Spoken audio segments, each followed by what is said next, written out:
За, сайн соноо намайг Эрүүлт гэдэг. Би Цонжин кибербордын сургуулийн 14 ангийн сурагч аа. Тэгээд энэ удаагийн Youth Power болохоор миний ер нь анх удаа зохиож байгаа иймэрхүү чуулган болж байна. Тэгээд энэ тулдаа бол нэлээд их зүйл сурч авсан.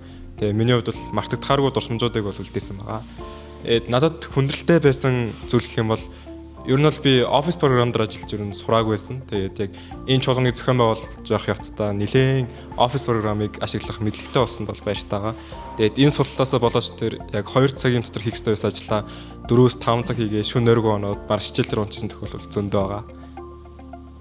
Тэгээд яг хамгийн жаргалтай үе болохоор сая тайзан дээр яг Youth Power гэсэн бичгтээ цамцаа авч явах үе бол хамгийн гоё үе байлаа.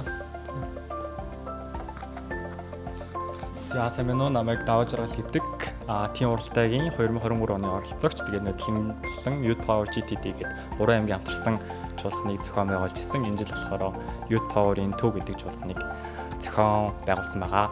За тэгээд бидэд болохоор анх ярилцахдаа бүр бүсийн хэмжээнд буюу Тархан Сэлэнг төвгүй төвийн бүсийн хэмжээнд хийж ярьж ирсэн. Тэгээд ер нь яриад төсөв мөнгөө ингээ хөөцөлдөд явж байгаад юу гэж бодсон бэ гэхээр ер нь бид нэр байгаль дэлтэй залуу манлайлагчдыг бэлтгэж байгаа. Тим юм чинь ингээд 3 аймагаас авах гэхээр нэг аймагаас за дээдлээ 30 хүүхэд орхолно. Тэгэхээр нөгөө нэг яг байгаль дэлтэй тэр залуу манлайлагчдыг бэлтгэх тэр зөвлөгөө маань арай удаашрах юм байна тий. Арай бага хүүхэд орох юм байна. Бага хүүхдүүдэд бид мэдлэг олгох юм байна. За тэгээ яаж яах дээрэс нь манай Төв аймаг чинь 27 сумтай буюу 30 хүүхэд авлах гэхэд сум болноос нэг хүүхдэд харж байгаа. Тэгэхээр ер нь нэг сумаас ядаж 2-3 хүүхэд оруулаад за тэгээд нөгөө нэг Youth Power-т оролцсон хүүхдүүд маань дахиад сумдаа очиод миний Youth Power-ыг хийх хэрэгтэй байна. Тэгэхээр багаараа ажиллаж багтаа үжиж энэ чуулганыг хийх юм байна. Тэгэхээр хэдүүлээ ер нь аймгийнхаа хэмжээнд хийвэл зүүн юм байна гэдэг шийдвэрийг гаргаж ирсэн. Тэгээд бидэд болохоор энэ шийдвэрээ болохоор 1 сарын ихээр гаргаад за тэгээд хүүхд гэр бүлийн хөгжил хамгааллын газартайгаа холбогдсон. За тэгээд нодлон болохоор манай GTD дээр бас хүүхд гэр бүлийн хөгжил хамгааллын газар дэмжиж ажиллаж байсан болохоор нодлонгийн чуулган маань үр дүнтэй их сайхан чуулган болсон гэсэн хүүхдүүдээс оролцогч хүүхдүүдээс сэтгэл ирсэн. За мөн манай байгууллагаас мөн хариуцж авсан мэрэгжилтэн маань team сэтгэлтэй ирсэн учраас энэ удаа чуулганыг чинь дэмжиж ажиллаа гэдэг хариу бидэнд хэлээд тэгээд ер нь хүүхд гэр бүлийн газартайгаа хамтарч ажиллахаар болсон. Бидэд болохоор нодлонгийн туршлагатай байсан. Тэгээд ер нь туршлага сайтай гэж бодоод ер нь хурдан зохиоч гэж бодож байсан хгүй. Тэгээд 1 сарын ихээр шийдээ. За бараг 1 сарын 20-нд хичээл орохоо шууд хийчээ гэж бодоод. Тэгээд дуулсан за нодлогоос хийжсэн туршлагатай юм чи юу яах вэ? Гаслигаа хичээ гэж бодоод явж ирсэн юм. Яг нөгөө нэг төсөв мөнгөн дээр бас нэлээд асуудалтай байд юм гэдгийг ойлгосон. Нодлон болохоор бид GTD дээр ажилласан юм гэхээр 3 аймгийн төлөөлөл хүүхдүүд маань бүгдээрээ дорны говь дээр очиж уулзаад тэнгүүтээ тэрнээс цааших төсвийн асуудлыг болохоор манай нөгөө нэг дорны говь хүүхдүүд хариуцж байсан байхгүй. Тэгээд энэ жил болохоор яг ингээд төсвийн асуудлаа өөрөө хариуцаад үтсэн чинь үнийг хэлэхэд бол бас нэлээд том ажил хийм байлээ. Яагаад вэ гэхээр одоо за нэг подолк авлаа хийдэ. Энийгээ заавал хэлээ тэр байгууллагаасаа нэхэмжлэл явуулах хэрэгтэй. Нэхэмжлэлээ одоо энэ дээр ирээ батлагдана. За тэгээд дарга нь яг за мөнгө өгье гэдээ баталчих юм бол дахиад нерв дээр ороод нерваасаа одоо хүүхд гэр бүлийн газраас гараа. За тэгээд төрийн төсөв. За тэгээд банкн дээр очиж банкнасаа дахиад шилжүүлнэ. Ер нь төсөв мөнгөн дээр бол нэлээд асуудалтай байд юм байлээ гэдгийг ойлгосон. Тулгарсан асуудал гэх юм бол бид эдийн төсөв маань жоохон оройтж орсон аахгүй. За бараг 14 хоногийн өмнө бүх төсвүүд маань яг батлагдаад за тэгээд захиалгуудаа өгье гэж. За ингээд t-shirt-ний захиалгаасаа хийсэн. Тэгээд t-shirt-ний захиалгаа өгье гэсэн чинь нөгөө нэг бидний 100 хүүхдийн энэхүү подолкийг маань гаргаж чадах юм байгууллага баг байсан.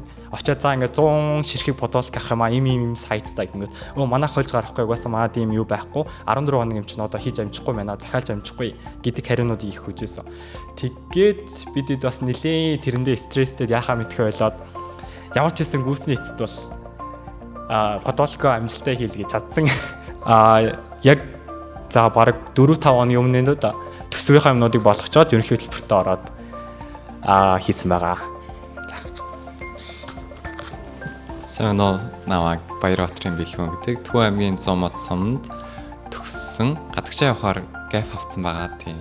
Тэгээд өмнө жил Youth Power GTD буюу 3 аймгийн дунд хамтарсан тийм Youth Power зохион байгуулж байсан. Тэгээд энэ жил болохоор Youth Power in Төв гэж Төв аймагтай ганцхан зохион байгуулж байгаа. Тэгээд энэ жил өмнө жилээсээ юугаараа ялгаатай вэ гэхээр өмнө жил болохоор ингээ 3 аймагаас аймаг болгоноос 30 хүүхэд тэгээ ерөөдөө нэг аймгийн оролцох хүүхдүүдийн тоо айгүй хомос тэгээд яг Төв аймагч 27 сумтай тэгээд нэг хүүхэд гэхээр айгүй тийм хүрэлцээ бага. Тэгээ энэ жил болохоор Төв аймгийн хэмжээнээс 90 хүүхэд цуглаж чуулсан болохоор Төв аймгийнхаа хэмжээнд бол айгүй хүрэлцээтэй байсан байх гэж санагдаж байна. Тэгээд энэ жил яг өмнө жил болохоор 10 гаруйлаа айгүй олуулаа зохион байгуулжсэн бол энэ жил болохоор ингээд 3 хүн ингээд зохион байгуулж байгаа. Тэгэхээр ч гэсэн ингээд 3 хүний ард ингээд зөндөө хүмүүс хамтарч ажиллаж байгаа. Гэр бүл хүүхд залуучдын хөгжлийн газар тэгээд хамт хөтлөгч хийсэн инх намын бат тогтох хоёртоо бас маш их баярлалаа гэж хэлье. Яг нөгөө одоо гадагшаа явах чаа гэдэг ерөөлөө нөлөөллийн ажил нэг хийж амжаагүйсэн. Тэгээд яг энэ баг гадагшаа явтал баг хамгийн сүүлийн нөлөөллийн ажил байсан байх гэж бодогдож байна.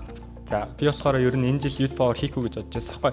Яагаад вэ гэхээр одоо 12 дугаар ангийн 9 дэх сургалтын бэлтгэл за тэгээд хэлний бэлтгэл бас явж байгаа. Тэгээд хэлний бэлтгэлгээд ер нь зав хомс байгаа учраас энэ жил бол Youth Power хийхгүй гэдэг санал дээр юу тогтцсон байсан юм. Тэгээд тийм уралдаа 2024 дээр багийн зөвлөх хийхээр болоод манай аймгаас ер нь энэ тийм уралдаад энэ жил ямар хөвгт оролцсон байна гэд хайсан чинээр маань ерөөлтгүй байсан.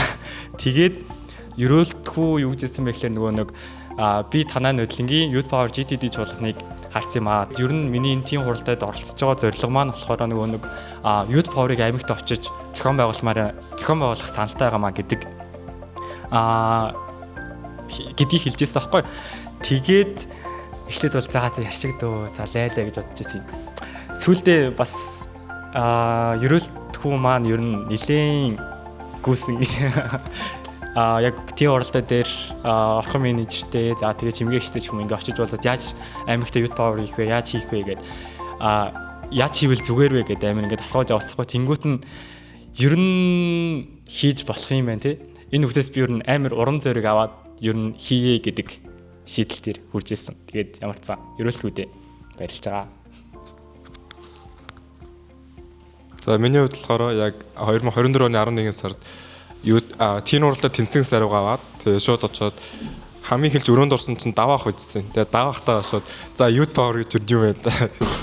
Яг яаж зохион байгуулах уу? Тэгэл яг шууд ажил хэргийн асуулт руу орсон. Тэгж явсараа за даваах жоохон туслахгүй юм байна да гэсэн бодол төрөөр ороод.